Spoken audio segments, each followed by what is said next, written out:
নমস্কাৰ সানি technology YouTube চেনেলৰ দৰ্শকসকললৈ মই সানি আপোনালোক সকলোকে পুনৰবাৰ স্বাগতম জনাইছো।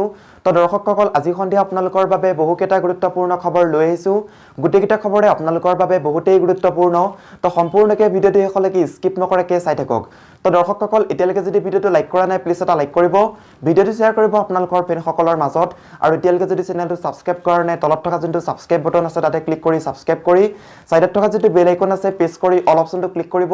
মই যেতিয়া আপোনালোকৰ বাবে এনেকুৱা ধৰণৰ ভিডিঅ'সমূহ দিম তেতিয়া আপোনালোকে সকলোতকৈ ফাৰ্ষ্টত নটিফিকেশ্যনসমূহ পাই থাকিব। তো দৰ্শকসকল আহক ভিডিঅ'টো আৰম্ভ কৰোঁ।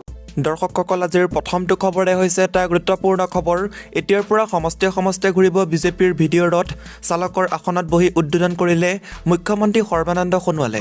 নিৰ্বাচনৰ দিন যিমানেই চমু চাপি আহিছে সিমানেই তৎপৰতা বৃদ্ধি পাইছে শাসকীয় দল বিজেপিয়ে এইবাৰ যিখন নিৰ্বাচনী ইস্তাহাৰ প্ৰস্তুত কৰিব সেইখনত থাকিব ৰাইজৰ মতামত। সমষ্টিয়ে ঘূৰিব এখনকৈ দৃশ্য শ্ৰাব্য বাহন। বুধবাৰে বাহনৰ ষ্টেয়াৰিঙত বহি উদ্বোধন কৰিলে মুখ্যমন্ত্ৰী সৰ্বানন্দ সোণোৱালে। এখন সৰু ডকুমেণ্টৰী অহৰহ চলি থাকিব বাহনসমূহত, য'ত থাকিব বিজেপি মিত্ৰজোঁট চৰকাৰে কৰা কামৰ খতিয়ান। ইতিমধ্যে সাজু হৈ উঠা 48খন ভিডিঅ' ৰথ ৰাওনা হৈছে বিভিন্ন সমষ্টিলৈ। ছ'চিয়েল মিডিয়াৰ সমানে নিৰ্বাচনী প্ৰচাৰ অব্যাহত ৰখা শাসকীয় দলটোৱে প্ৰস্তুত হ'বলগীয়া নিৰ্বাচনী ইস্তাহাৰত যাতে ৰাইজে মতামত জনাব পাৰে তাৰ বাবে এটা বিশেষ নম্বৰত মিছ কল দিয়াৰ ব্যৱস্থা কৰিছে। 7082 এই নম্বৰটোত মিছ কল দিয়াৰ লগে লগে মিছ কল দিয়াজনৰ লগত যোগাযোগ কৰি দলটোৱে সংগ্ৰহ কৰিব মতামত। এটা কথা ঠিক যে কিছু দিশত আনদলতকৈ সুকীয়া ৰণকৌশল অসম প্ৰদেশ বিজেপিৰ। ভিডিঅ' ৰথ প্ৰেৰণৰ সমানে আজিৰ পৰা বিজেপিৰ পৃষ্ঠা প্ৰমুখ সন্মিলন। মুঠৰ ওপৰত সাংগঠনিক দিশতেই হওক বা ৰাইজৰ কাষ চপাৰ ন কৌশলেৰে হওক তৎপৰতা দিনক দিনে বৃদ্ধি পাইছে দলটোৰ। দৰ্শকসকল আজিৰ 2 নম্বৰ খবৰটি হৈছে কোন সত্যৰঞ্জন বৰা। আমাৰতো কোনো সত্যৰঞ্জন বৰা নাই। ৰাজ্যিক বিজেপিৰ সভাপতি ৰঞ্জিত দাসে চিনি নাপায় সত্যৰঞ্জন বৰাক। সত্যৰঞ্জন বৰা সদায় বিতৰ্কিত কথা বতৰাৰে সংবাদ শিৰোনাম দখল কৰা সত্যৰঞ্জন বৰাক চিনি নোপোৱা মানুহ হয়তো বহুত কম আছে, কিন্তু সত্যৰঞ্জন বৰাক চিনি নোপোৱা লোকৰ তালিকাত আছে ৰাজ্যিক বিজেপিৰ সভাপতি ৰঞ্জিত দাসৰ নাম। শুনিবলৈ যদিও আচৰিত লাগিছে তথাপিও এই কথা নিজ মুখে জনাইছে ৰাজ্যিক বিজেপিৰ সভাপতিগৰাকীয়ে। ইছলাম ধৰ্মৰ ওপৰত নানা ধৰণৰ কটু কথা কোৱা সত্যৰঞ্জন বৰাৰ সন্দৰ্ভত সাংবাদিকে প্ৰশ্ন কৰাত অস্বস্তিত পৰা দেখা গ'ল ৰাজ্যিক বিজেপিৰ সভাপতিগৰাকীক। সত্যৰঞ্জন বৰাৰ সন্দৰ্ভত ৰঞ্জিত দাসে কয় যে কোনো সত্যৰঞ্জন বৰা আমাৰতো কোনো সত্যৰঞ্জন বৰা নাই। কোনোবাই নিজকে বিজেপি বুলি ক'লে বিজেপি হ'ব নেকি? তেওঁতো আমাৰ কোনো দায়িত্বত নাই। আমাৰ সদস্য হ'ব পাৰে। আজিতো বিজেপিৰ 42 লাখ অনলাইন সদস্য আছে, আনৰেজিষ্টাৰ্ড 8 লাখ সদস্য। এইসকল সদস্যই কি কয় কি নকয় সেয়া আমাৰ ৰেছপনচিবিলিটিত নাই। আমাৰ দলীয় কাৰ্যকৰ্তাই কিবা কথা ক'লেহে সেয়া দলৰ কথা হয়। ইয়াৰ লগতে দৰ্শকসকল আজিৰ 3 নম্বৰ খবৰটি হৈছে এটা big breaking news. Petrol price hike. অৱশেষত চেঞ্চুৰী কোবালে পেট্ৰলে, প্ৰতি লিটাৰত 101 টকাত বিক্ৰী। এই মুহূৰ্তত আপোনালোকৰ বাবে এটা বিগ ব্ৰেকিং নিউজ লৈ আহিছোঁ। অৱশেষত চেঞ্চুৰী কোবালে পেট্ৰলে। যিটো কথা ইমান দিনে মানুহে ব্যংগাত্মকভাৱে কৈ আহিছিল সেয়া সঁচা প্ৰমাণিত হ'ল সোমবাৰে। ৰাজস্থানত প্ৰতি লিটাৰ পেট্ৰলৰ মূল্যই 100ৰ ঘৰ অতিক্ৰম কৰে। শ্ৰীগংগানগৰত সোমবাৰে প্ৰিমিয়াম পেট্ৰল প্ৰতি লিটাৰত 101 টকা 54 পইচাত বিক্ৰী হয়, আনহাতে সামান্য পেট্ৰল 97.69 পইচাত প্ৰতি লিটাৰ হয়। উল্লেখ্য যে ৰাজস্থানত পেট্ৰল আৰু ডিজেলৰ ওপৰত দেশৰ ভিতৰতে সৰ্বাধিক ভোট আৰোপ হৈ আছে। ৰাজস্থানত পেট্ৰল আৰু ডিজেলৰ বৰ্ধিত দামৰ বিশ্লেষণ কৰিলে দেখা যায় যে ইয়াত পেট্ৰলৰ ওপৰত 38% ভেট লাগে, আনহাতে ডিজেলত 28% ভেট আছে। কৰোনা সংকটৰ পৰা নিস্তাৰ পাবলৈ চৰকাৰে পেট্ৰল আৰু ডিজেলৰ ওপৰত 10% অতিৰিক্ত কৰ লগাইছিল, যাৰ কাৰণে ৰাজ্যত পেট্ৰলৰ দাম এতিয়াও আকাশলংঘী হৈছে। অসমত কিমান আৰু কেতিয়া কমিব দাম? মঙলবাৰে পেট্ৰল আৰু ডিজেলৰ দাম প্ৰতি লিটাৰত ক্ৰমে 88.89 পইচা লগতে আৰু 82.53 পইচা হৈছে। উল্লেখ্য যে বিত্তমন্ত্ৰী ডক্টৰ হিমন্ত বিশ্ব শৰ্মাই ফেব্ৰুৱাৰী মাহত পেট্ৰল ডিজেলৰ ওপৰত আৰোপ কৰা অতিৰিক্ত কৰোনা কৰ প্ৰত্যাহাৰ কৰাৰ কথা ঘোষণা কৰিছিল। যোৱা বছৰ পেট্ৰল আৰু ডিজেলৰ ওপৰত 5 টকাকৈ কৰ আৰোপ কৰিছিল অসম চৰকাৰে। ইয়াৰ লগতে দৰ্শকসকল আজিৰ 4 নম্বৰ খবৰটি হৈছে 5 বছৰত অসমত 31.26 লাখ ভোটাৰ বৃদ্ধি। নিৰ্বাচনত 18ৰ পৰা 30 বছৰৰ ভোটাৰে নিৰ্ণয় কৰি দিব পাৰে প্ৰাৰ্থীৰ ভৱিষ্যত। বিধানসভা নিৰ্বাচনক লৈ আৰম্ভ হোৱা ব্যাপক তৎপৰতাৰ মাজতে ৰাজনৈতিক দলসমূহৰ এইবাৰ লক্ষ্য হৈ পৰিছে ৰাজ্যৰ যুৱ ভোটাৰসকল। প্ৰায় প্ৰতিটো ৰাজনৈতিক দলে এইবাৰ যুৱ ভোটাৰক লক্ষ্য কৰি আৰম্ভ কৰিছে নিৰ্বাচনী কুচুৱাকাজ। শাসকীয় বিজেপিৰ লগতে প্ৰধান বিৰোধী দল কংগ্ৰেছ তথা নতুনকৈ গঠন হোৱা অসম জাতীয় পৰিষদ আৰু ৰাইজৰ দলেও যুৱ ভোটাৰক আগত লৈ বিধানসভা নিৰ্বাচনৰ বাবে প্ৰস্তুত কৰি তুলিছে ৰণকৌশল। উল্লেখ্য যে শেহতীয়াকৈ প্ৰকাশ পোৱা ভোটাৰ তালিকাত এইবাৰ 18 বছৰ বয়সৰ পৰা 30 বছৰ বয়সৰ ভিতৰত আছে সৰ্বাধিক সৰ্বাধিক ভোটাৰ অৰ্থাৎ 18 বছৰ বয়সৰ পৰা 30 বছৰ বয়সৰ প্ৰায় 69 লাখ ভোটাৰে এইবাৰ নিৰ্ণয় কৰিব প্ৰাৰ্থীৰ ভাগ্য। মুখ্যত ইয়াকে লৈ যুৱ ভোটাৰক আকৰ্ষিত কৰাৰ লক্ষ্য কৰি লৈছে ৰাজনৈতিক দলসমূহে। যোৱা 18 জানুৱাৰীত প্ৰকাশ পোৱা ৰাজ্যৰ চূড়ান্ত ভোটাৰ তালিকা অনুসৰি 20 বছৰ বয়সৰ পৰা 29 বছৰ বয়সলৈ এইবাৰ ভোটাৰ তালিকাত স্থান পাইছে 64,29,368 গৰাকী ভোটাৰে। ইয়াৰে 32,32,795 গৰাকী পুৰুষ ভোটাৰ আৰু লগতে 31,96,583 গৰাকী মহিলা ভোটাৰ। আনহাতে 18 বছৰৰ পৰা 19 বছৰ বয়সৰ ভিতৰত প্ৰথমবাৰৰ বাবে ভোটাধিকাৰ পোৱা ভোটাৰৰ সংখ্যা হ'ল 4,20,792 গৰাকী। ইয়াৰে 2,37,893 গৰাকী পুৰুষ ভোটাৰ আৰু লগতে 1,83,889 গৰাকী মহিলা ভোটাৰ। 2016 চনৰ বিধানসভা নিৰ্বাচনলৈ 15%তকৈ অধিক যুৱ ভোটাৰ বৃদ্ধিয়ে স্বাভাৱিকতে ৰাজনৈতিক দলসমূহৰ বাবে সৃষ্টি কৰিছে প্ৰত্যাহ্বান। সেয়েহে যুৱ ভোটাৰক লক্ষ্য কৰি শাসকীয় বিজেপিৰ লগতে কংগ্ৰেছ, অগপ, অসম জাতীয় পৰিষদ আদি দলসমূহেও আৰম্ভ কৰিছে বিশেষ পৰিকল্পনা। যুৱ ভোটাৰক আকৰ্ষিত কৰাৰ লক্ষ্যৰে বিজেপিয়ে প্ৰতিটো সমষ্টিৰ প্ৰতিটো বুথতে অধিক সংখ্যক যুৱ সদস্যক দায়িত্ব অৰ্পণ কৰাৰ লগতে পৃষ্ঠপ্ৰমুখ তথা অমান্য দায়িত্ব অৰ্পণ কৰিছে যুৱ সদস্যৰ ওপৰত। আনকি শাসকীয় দলটোৱে এইবাৰ নিৰ্বাচনত অধিক সংখ্যক যুৱ প্ৰাৰ্থীক প্ৰাৰ্থিত্ব দিয়াৰ প্ৰস্তুতি চলাইছে। উজনি অসমৰ প্ৰায় কেইটা সমষ্টিতে যুৱ ভোটাৰক লক্ষ্য কৰি বিজেপিয়ে নতুন মুখ প্ৰক্ষেপৰো চলাইছে কচুৱা বাজ।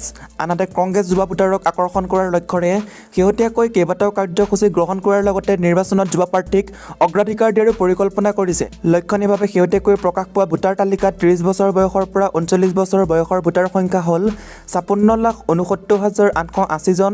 ইয়াৰে 28,39,749 জন পুৰুষ ভোটাৰ আৰু লগতে 28,30,131 গৰাকী ভোটাৰ মহিলা।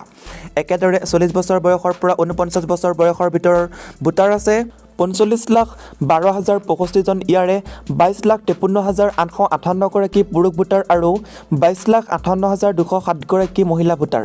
ভোটাৰ তালিকাত 50 বছৰৰ পৰা 59 বছৰ ভোটাৰ সংখ্যা হ'ল 31,74,752 গৰাকী। ইয়াৰে 16,57,658 গৰাকী পুৰুষ আৰু 15,17,094 গৰাকী মহিলা। 60-69 বছৰ বয়সৰ মুঠ ভোটাৰ সংখ্যা হ'ল 17,35,241 গৰাকী। আনহাতে 70 পৰা 89 বছৰ ভিতৰত মুঠ ভোটাৰৰ সংখ্যা হ'ল 7,56,684 গৰাকী। মন কৰিবলগীয়া যে যোৱা 18 জানুৱাৰীত প্ৰকাশ পোৱা ভোটাৰ তালিকা অনুসৰি এইবাৰ মুঠ ভোটাৰৰ সংখ্যা হ'ল 2,29,92,505 গৰাকী। দৰ্শকসকল 5 নম্বৰ খবৰটি হৈছে শীঘ্ৰে নিয়মীয়া হ'ব 1,085টা বেতনবঞ্চিত শিক্ষকৰ পদ, আয়ুক্ত সচিবলৈ শিক্ষামন্ত্ৰীৰ নিৰ্দেশ। কংগ্ৰেছ চৰকাৰৰ দিনত 2004 চনত ৰাজ্যত নিযুক্তি লাভ কৰা 1,085 গৰাকী অসমীয়া শিক্ষকৰ পদ শীঘ্ৰেই হ'ব নিয়মীয়াকৰণ। ইতিমধ্যে শিক্ষা বিভাগৰ আয়ুক্ত সচিব প্ৰীতম শইকীয়াক এক পত্ৰযোগে এই নিৰ্দেশনা জাৰি কৰিছে শিক্ষামন্ত্ৰী ডক্টৰ হিমন্ত বিশ্ব শৰ্মাই। এই সন্দৰ্ভত যোৱা 18 ডিচেম্বৰত মন্ত্ৰীগৰাকীয়ে অনিয়মীয়া হৈ থকা 1,085 গৰাকী শিক্ষকক শীঘ্ৰে নিয়মীয়া কৰিবলৈ আয়ুক্ত সচিবক নিৰ্দেশ জাৰি কৰিছে। উল্লেখ্য যে 2004 বৰ্ষত বিভাগীয় নিয়ম অনুসৰি ৰাজ্যত প্ৰাথমিক মজলীয়া বিদ্যালয়ত শিক্ষা সঞ্চালকালয়ে নিযুক্তি দিছিল 1,085 শিক্ষকক। প্ৰথমে অবৈতনিক শিক্ষক হিচাপে কাম কৰিছিল এইসকল শিক্ষকে। পৰৱৰ্তী সময়ত গুৱাহাটী উচ্চ ন্যায়ালয়ৰ WPC 2017 লগতে 2001ৰ নিৰ্দেশ মৰ্মে প্ৰাথমিক আৰু মজলীয়া বিদ্যালয়ত নিযুক্তি লাভ কৰিছিল এই 1,085 জন শিক্ষকে। কিন্তু কংগ্ৰেছ চৰকাৰৰ সম্পূৰ্ণ অদূৰদৰ্শিতাৰ বাবে এই পদসমূহ হোৱা নাছিল নিয়মীয়া। ফলত নিযুক্তি লাভ কৰাৰ পিছতো বছৰ বছৰ ধৰি বেতনৰ পৰা বঞ্চিত হৈ আহিছে 1,085 গৰাকী প্ৰাথমিক মজলীয়া বিদ্যালয়ৰ এই শিক্ষকসকলে। দৰ্শকসকল 6 নম্বৰ খবৰটি হৈছে ৰাজ্যৰ NPS কৰ্মচাৰীলৈ গ্ৰেচুইটি, চৰকাৰক কৃতজ্ঞতা জ্ঞাপন কৰ্মচাৰী পৰিষদৰ। ৰাজ্য চৰকাৰৰ NPSৰ অন্তৰ্ভুক্ত কৰ্মচাৰীসকলৰ বাবে সুখবৰ।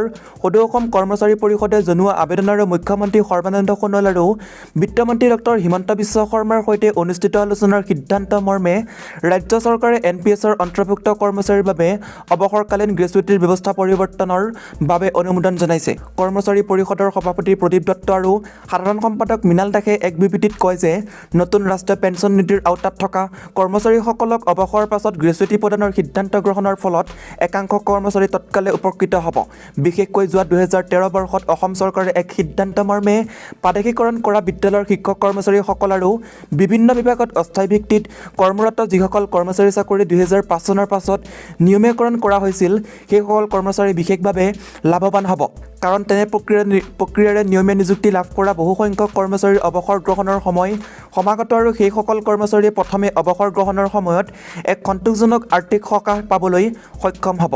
ৰাজ্য চৰকাৰে এই সিদ্ধান্ত গ্ৰহণৰ বাবে কৰ্মচাৰী পৰিষদে মুখ্যমন্ত্ৰী সৰ্বানন্দ সোণোৱাল আৰু বিত্তমন্ত্ৰী ডক্টৰ হিমন্ত বিশ্ব শৰ্মাক কৃতজ্ঞতা জনোৱাৰ লগতে এই ব্যৱস্থাৰ দ্বাৰা উপকৃত হ'বলগীয়া কৰ্মচাৰীসকলক শুভেচ্ছা জ্ঞাপন কৰে। বিবৃতিটোত পৰিষদে নতুন ৰাষ্ট্ৰীয় পেন্সন নীতি বাতিল কৰাৰ দাবীত শীঘ্ৰেই ভাৰতৰ প্ৰধানমন্ত্ৰী, গৃহমন্ত্ৰী, অসমৰ মুখ্যমন্ত্ৰী আৰু বিত্তমন্ত্ৰীক সুকীয়াকৈ স্মাৰকপত্ৰ প্ৰদান কৰিব বুলি উল্লেখ কৰে। উল্লেখ্য যে ৰাজ্য চৰকাৰে 2005 চনৰ 1 ফেব্ৰুৱাৰীৰ পাছত নতুনকৈ নিযুক্তি লাভ কৰা ৰাজ্যিক কৰ্মচাৰীসকলক কেন্দ্ৰীয় চৰকাৰৰ আৰ্হিত ৰাষ্ট্ৰীয় পেন্সন আঁচনিত বাধ্যতামূলকভাৱে অন্তৰ্ভুক্ত কৰে। উক্ত আঁচনিত অন্তৰ্ভুক্ত কৰ্মচাৰীসকলৰ বাবে ভাৰত চৰকাৰে 2016 চনৰ 26 আগষ্টত এক নিৰ্দেশযোগে নং 7/5/2012 PNPW 1B মৃত্যু আৰু অৱসৰকালীন গ্ৰেচুইটি দিয়াৰ বাবে নিৰ্দেশনা জাৰি কৰে। সেইসকল কৰ্মচাৰীয়ে কেন্দ্ৰীয় অসামৰিক সেৱা পেন্সন আইন 1972 মৰ্মে সুবিধা লাভ কৰিব। যিহেতু অসম চৰকাৰেও ভাৰত চৰকাৰৰ আৰ্হিত ৰাষ্ট্ৰীয় পেন্সন আঁচনিত ৰাজ্যিক কৰ্মচাৰীসকলক অন্তৰ্ভুক্ত কৰিছে, সেয়েহে ৰাজ্য চৰকাৰৰ কৰ্মচাৰীসকলৰ বাবে অসম সেৱা পেন্সন আইন 1969 অনুসৰি মৃত্যু আৰু অৱসৰকালীন গ্ৰেচুইটি দিয়াৰ বাবে কৰ্মচাৰী পৰিষদে ৰাজ্য চৰকাৰক দাবী জনায়। যোৱা বছৰ 15 জুলাইত পৰিষদৰ তৰফৰ পৰা ৰাজ্য চৰকাৰক এখন স্মাৰকপত্ৰ যোগে বিষয়টো নিষ্পত্তি কৰাৰ দাবী উত্থাপন কৰে। কৰ্মচাৰী পৰিষদৰ এই হেঁচাৰ পৰিপ্ৰেক্ষিতত অৱশেষত ৰাজ্য চৰকাৰে NPS কৰ্মচাৰীক গ্ৰেচুইটি প্ৰদানৰ সিদ্ধান্ত গ্ৰহণ কৰে। দৰ্শকসকল, 7 নম্বৰ খবৰটি হৈছে ঘৰৰ পৰা ওলাব নোৱাৰিব বাহিৰলৈ। ক'ভিডৰ সংক্ৰমণৰ প্ৰতি লক্ষ্য ৰাখি গৃহবন্দী কৰা হৈছে 10,000 লোকক। কৰোনাৰ সংক্ৰমণৰ প্ৰতি লক্ষ্য ৰাখি হংকং চৰকাৰে ঘোষণা কৰিলে লকডাউন, যাৰ ফলশ্ৰুতিত প্ৰায় 10,000 লোক থকা এটা এলেকাৰ কোনো লোক ক'ভিড টেষ্ট নকৰাকৈ বাহিৰলৈ যাব নোৱাৰিব। কৌলুন পেনিনচুলাৰ এক এলেকাত ক'ভিডৰ সংক্ৰমণৰ প্ৰতি লক্ষ্য ৰাখি ঘোষণা কৰা হৈছে লকডাউন। চৰকাৰে কৰা ঘোষণা অনুসৰি উক্ত এলেকাত আছে 70টা অট্টালিকা, যি স্থান আন্তঃৰাষ্ট্ৰীয় বাণিজ্য কেন্দ্ৰ নিচেই কাষতে আছে। ক'ভিড পৰীক্ষা কৰাৰ লগতে সকলো কাম 48 ঘণ্টাৰ ভিতৰতে কৰাৰ বাবে প্ৰশাসনে ব্যৱস্থা গ্ৰহণ কৰিছে, যাতে সোমবাৰে লোকসকলক নিজ নিজ কামত যাব পাৰে। 3000 লোকৰ সহায়ত 50টা ক'ভিড পৰীক্ষা কেন্দ্ৰ স্থাপন কৰা হৈছে বুলি জানিব পৰা গৈছে। ইয়াৰে শনিবাৰে দুপৰীয়া 1 বজালৈকে প্ৰায় 3000 লোকক ক'ভিড পৰীক্ষা কৰা হৈছে। উল্লেখ্য যে এই মাহটোত উক্ত এলেকাত 162 জন লোকৰ দেহত ধৰা পৰিছে ক'ভিড পজিটিভ। ইয়াৰ লগতে দৰ্শকসকল, আজিৰ 8 নম্বৰ খবৰটি হৈছে এটা গুৰুত্বপূৰ্ণ খবৰ। সকলোৰে হয়, সেইটো কাৰণে এই খবৰটো আপোনালোকৰ বাবে লৈ আহিছোঁ। দাঁতৰ বিষত জমৰ যন্ত্ৰণা ইটোৰ পিছত সিটো, পেইন কিলাৰ নাখাব, সহজ ঘৰুৱা উপায়েৰে দূৰ কৰক সমস্যা। দাঁতৰ বিষত যন্ত্ৰণা এনে অতি ভয়ংকৰ, তাতে শীতকালত এই সমস্যাই বাৰুকৈ শিক্ষা দিয়া দেখা যায়। প্ৰথমে চিকিৎসকৰ শৰণাপন্ন হৈ কাহা, এণ্টিবায়'টিক নাখাব, ঘৰুৱা উপায়েৰে বিষৰ সন্মুখীন হওক। লগতে এটা পাত্ৰত নাৰিকল তেলৰ সৈতে কিছু লং গুড়ি কৰি মিহলাই লওক। ভালকৈ মিলাই ব্ৰাছৰ সহায়ত এই মিশ্ৰণ আক্ৰান্ত স্থানত লগাওক। দিনে 3বাৰকৈ এনেকৈ লগালে যথেষ্ট আৰাম পাব। লঙে দাঁতৰ বিষ সহজে কমায়। নাৰিকল তেলৰ এণ্টিমাইক্ৰবিয়েল বৈশিষ্ট্যই দাঁতৰ গুৰিৰ বিভিন্ন সমস্যা তথা সংক্ৰমণ ৰোধত সহায় কৰে। এটুকুৰা আদা কাটি যি দাঁতত বিষ হৈছে সেই ঠাইত সামান্য হেঁচি চুবাই থাকক, কিছু সময়ৰ ভিতৰতে আৰাম পাব। লগতে 1 কোহ নহৰু থেতালি, আপোনালোকে এটুকুৰা নহৰু থেতালি ল'ব, তাৰপিছত দাঁতৰ বিষ হৈছে সেই দাঁতৰ ওপৰত লগাওক। নহৰুৰ সৈতে অলপ নিমখো মিহলাই ল'বলৈ নাপাহৰিব। লগতে দৰ্শকসকল, কপাহ পানীত তিয়াই বেকিং চ'ডা লগাই বিষ হোৱা দাঁতত চেপি ধৰক। অথবা আপোনালোকে এটা কাম কৰিব পাৰে, 1 চাহ চামুচ বেকিং চ'ডা 1 গিলাচ কুহুমীয়া পানীত ভিজাই কুলকুলি কৰক, তেতিয়া আপোনালোকে সকাহ পাব দাঁতৰ বিষৰ পৰা। ইয়াৰ লগতে দৰ্শকসকল, আজিৰ 9 নম্বৰ শেহতীয়া খবৰটি হৈছে নগাঁৱৰ প্ৰায়ভাগ সমষ্টিয়ে সংৰক্ষিত হ'ব খিলঞ্জীয়াৰ বাবে। শীঘ্ৰেই সম্পন্ন হ'ব 6 জনগোষ্ঠীৰ জনজাতিকৰণ প্ৰক্ৰিয়া, ক'লে হিমন্ত বিশ্ব শৰ্মাই। এইবাৰ নিৰ্বাচনত আমি 100খন আসন পাম, কিন্তু অনাগত দিনবোৰত নগাঁও সৰ্বকালৰ বাবে খিলঞ্জীয়াৰ বাবে সংৰক্ষিত হ'ব। বটত দবাৰ লগতে নগাঁৱৰ অধিকাংশ সমষ্টি পুনৰুদ্ধাৰণ পদ্ধতিৰ আমি খিলঞ্জীয়াৰ বাবে সুৰক্ষিত কৰাৰ ব্যৱস্থা সম্পূৰ্ণ কৰিছোঁ। মঙলবাৰে নগাঁৱত এই মন্তব্য কৰে নেডাৰ আহ্বায়ক তথা মন্ত্ৰী ডক্টৰ হিমন্ত বিশ্ব শৰ্মাই। নগাঁৱত 72 সংখ্যক গণৰাজ্য দিৱসৰ কাৰ্যসূচীত মুখ্য অতিথি হিচাপে ভাগ লোৱা মন্ত্ৰীগৰাকীয়ে সংবাদ মাধ্যমক লগতে জনাই, শীঘ্ৰেই সম্পূৰ্ণ হ'ব 6 জনগোষ্ঠীৰ জনজাতিকৰণ প্ৰক্ৰিয়া।